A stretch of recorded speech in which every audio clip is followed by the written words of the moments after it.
Welcome back, Boss Economics World fans, the only place where we expose the clown show of economic mismanagement with zero filter, zero mercy, and a whole lot of data. I'm your host, the guy who's been yelling into the void about bad policy since the Fed thought QE was a good idea. Today, we're diving headfirst into the latest episode of Donald Trump's Tariff-palooza, where the former reality TV star turned commander-in-chief is treating global trade like a season of The Apprentice, only this time, the losers aren't contestants, they're us, the American consumer, businesses, and, oh yeah, the global economy. Buckle up, folks, because this is gonna get spicy. Let's set the stage. On May 16, 2025, President Donald Trump, in true Trumpian fashion, announced he's about to slap tariff rates on U.S. trading partners over the next 2 to 3 weeks. Why? Because, apparently, his administration lacks the capacity to negotiate deals with all 150 countries supposedly begging for a deal. Translation: we're too busy sending strongly worded letters via Treasury Secretary Scott Bessent and Commerce Secretary Howard Lutnick to actually, do the work of trade negotiations. Oh, and if you're one of the unlucky countries getting a tariff letter, don't worry, you can appeal it, though Trump conveniently forgot to mention how that process works. Shocker. This isn't a one-off tantrum, folks. Back on April 2, 2025, Trump announced higher tariffs on dozens of trading partners, only to pause them for 90 days after investors collectively lost their minds. Now, he's back at it, moving away from actual negotiations and toward a dictate and dominate strategy, essentially, tariff roulette. Some countries, like Japan, South Korea, India, and the EU, are still in talks, while others, like the UK and China, got temporary lifelines. But for the rest? Tough luck, you're getting a tariff bill in the mail, and American consumers are footing the tab. Let's start with the basics, because apparently, the White House needs a refresher. Tariffs are taxes, not on foreign countries, but on American importers, who then pass those costs on to you, the consumer. According to the U.S. Customs and Border Protection, tariffs are charged at the border, but the extra costs are often passed on in part or full to us, the everyday folks buying groceries, cars, electronics, you name it. And don't take my word for it, look at the data. A 2024 study by the National Bureau of Economic Research, NBR, found that Trump's 2018-2019 tariffs on Chinese goods cost U.S. consumers and businesses $40 billion annually, with 93% of the tariff burden falling on Americans, not China. Fast forward to 2025, and Trump's new tariff threats are set to make that look like pocket change. Here's the kicker: Trump's acting like these tariffs are some genius negotiating tactic, but the reality is, they're a sledgehammer to the face of global trade. The Peterson Institute for International Economics, PIE, estimates that if Trump's latest tariff threats are fully implemented, they could raise U.S. consumer prices by 1.8% annually. That's on top of the 3.2% inflation rate we're already grappling with, according to the Bureau of Labor Statistics October 2025 Consumer Price Index, CPI, report. So, while Trump's busy bragging about making deals, your grocery bill, car payments, and holiday shopping are about to get a whole lot uglier. Now, let's zoom in on Trump's excuse for this tariff madness: we lack the capacity to negotiate deals with all our trading partners. Excuse me, what? This is the United States of America, the world's largest economy, with a GDP of $28 trillion as of 2025, per the International Monetary Fund, IMF. And you're telling me we don't have the manpower to handle trade talks? This isn't some mom and pop shop running out of paper clips, this is a government with a $6.8 trillion federal budget, according to the Congressional Budget Office, CBO, 2025 projections. If the administration can't staff up to handle trade negotiations, that's not a capacity problem, that's a competence problem. Let's put this in perspective. The U.S. Trade Representative's Office, which handles trade negotiations, has a budget of just $74 million in 2025, peanuts compared to the $738 billion defense budget, per the Department of Defense. Meanwhile, Trump's team is prioritizing talks with more than a dozen nations, while leaving the rest to fend for themselves. This isn't strategy, it's chaos. And the proof is in the pudding, or rather, the lack of pudding. Remember the U.S.-Mexico-Canada Agreement, USMCA, Trump's greatest trade deal ever? A 2025 report by the U.S. International Trade Commission, ITC, found it added just 0.02% to U.S. GDP annually, hardly the economic revolution Trump promised. If that's the best they can do with focused negotiations, what hope is there for this scattershot tariff approach? Now, let's talk about the bigger picture, because this isn't just about higher prices at Walmart. Trump's tariff threats are a Molotov cocktail thrown into the already fragile global trade system.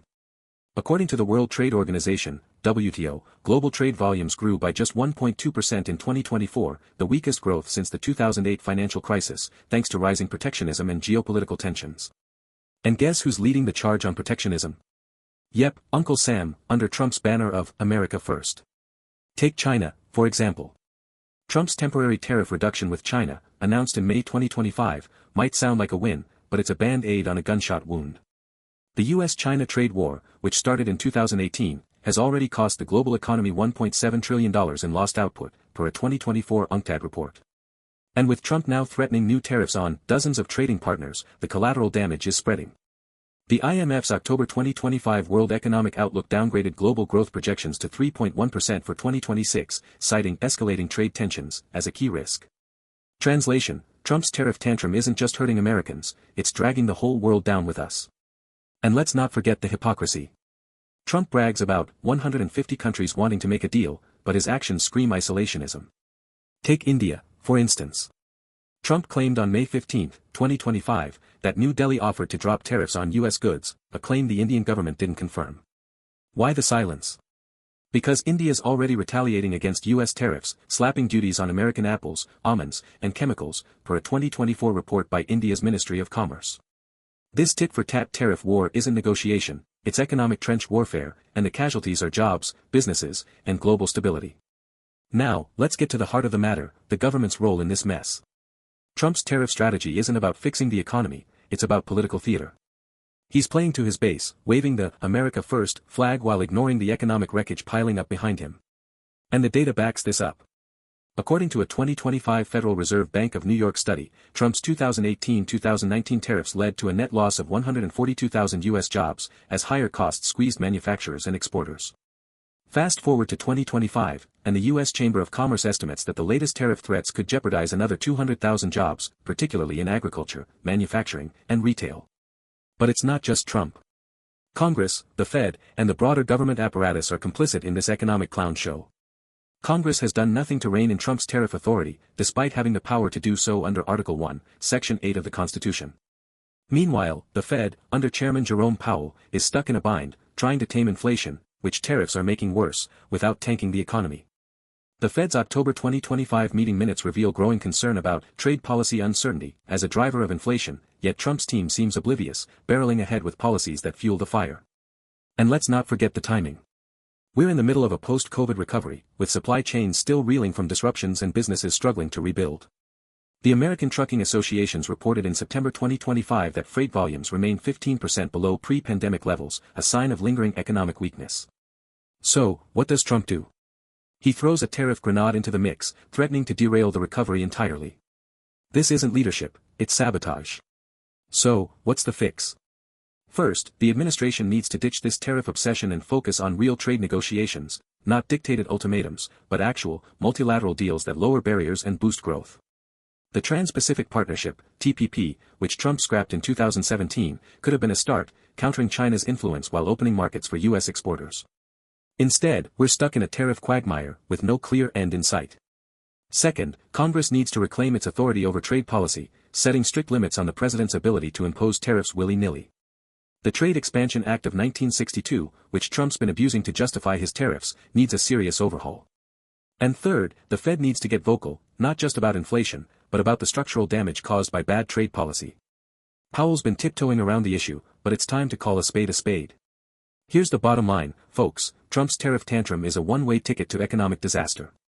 The IMF, WTO, and Fed all agree, protectionism is poison, and we're chugging it by the gallon. If these tariffs go through, we're not just looking at higher prices and lost jobs, we're looking at a full-blown recession.